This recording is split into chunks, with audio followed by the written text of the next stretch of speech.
It's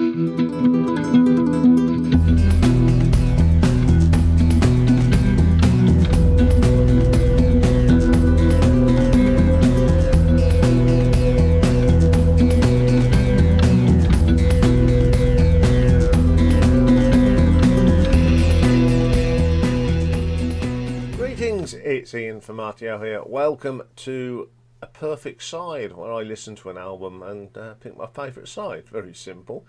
And since I recorded Van Morrison, someone turned the lights on outside. It's a bit brighter. There's a bit of sunshine. Grey day, but sunshine now. So today, we have got a toughie. Again. And it is Jean-Michel Jarre's Oxygène. One of my favourite artists, and Oxygène is his third album, and he released it in 1976. It's split into 6 parts, and this was really tough. So, part 1 of Oxygène. It's an absolute classic. It's got that space feel to it. You listen to this, it's been used in lots of programs about space and space travel and documentaries. It really does fit that sort of thing. Wonderful piece of music, one of my favourite pieces on this album, and it is my favourite piece of music actually by Jean-Michel Jarre. Part 2. It's that dramatic start and how it builds up, that stunning keyboard run in this one. And how it just moves the track along. I love the drum machine on that. It really adds to it. Then part 3, which is the dramatic piece. I love how this flows. It's dramatic. It just oozes wonderful vision from Jean-Michel Jarre. I love that mystique feel to it. So that's the end of side 1. So we kick off with probably Jean-Michel Jarre's most famous piece of music. Oxygène Part 4. Probably as I said, the best known track. It's that quirky tune. Again, it's been used on telly quite a lot. It's just a fantastic piece of music. Then we have Oxygène 5. Now this to me is prog done electronic. It's got all the elements of a classic prog song, but it's all done on synthesizers.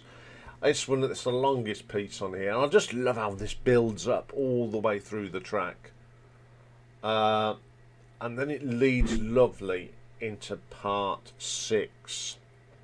Now this is a lot of people's favourite. It's the mystique of this. It sort of encapsulates everything that this album's done in this last piece. The simple sort of drum machine pattern on it, and that little bit of keyboard that sort of underlies the track as well. It's just a wonderful, wonderful piece of music. Okay, it is a brilliant album. It's a very important album. This is the album that got me into this sort of music. But picking a favourite side, I mean, you've got the Mystique Part 6, you've got the epic Part 5, the 10-minute amazement. You've got the other little bit of that great hit, Part 4. Part 3 is just dramatic, it flows, that synthesizer sound works, it just thing. Part 2, the quirky track that sort of leads in from Part 1. And Part 1 is just that thing, it just, you listen to it and you just think of space exploration. And that first part really set the album up, didn't it? Ooh. I've been debating about this, and I still really hadn't made up my mind. But having listened to it yesterday again, I'm going to go with side one. Because side one just flows all the way through. It's almost one track, just split. It's just one continuous track. How it transitions from part to part. It's a lot more like a concept piece of music. And as much as I love side two, I just think side one flows a lot better, and it's sort of continuous, and the transitions between each track is fantastic. So it is side one today. Okay, that's all for today. Tomorrow we've got a rock band that was bigger than Italy than here in the UK. It's a request, and it's for Clear Blue Sky.